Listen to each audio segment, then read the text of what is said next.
Дауысты дыбыстар өкпеден шыққан ауаның кедергісіз шығуынан пайда болады. Олар тек үннен тұрады.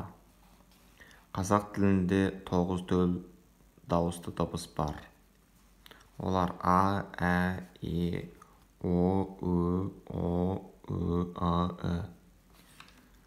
Дауысты дыбыстардың жіктелуі. Тілдің қатысына қарай жуан жіңішке, жуан дауыстылар бізде А, О, А. Жіңішке дауыстылар Ә, Ү, Ү, Е. Жақтың қатысына қарай ашық және қысаң болып екіге бөлінеді. Ашық дауысты дауыстар А, Ә, О, Ү, Е. Қысаң дауысты дауыстар Ү, О, Ү.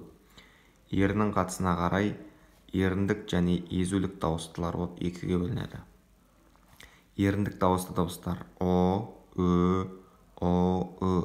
Езулік дауысты дауыстар А, Ә, Е.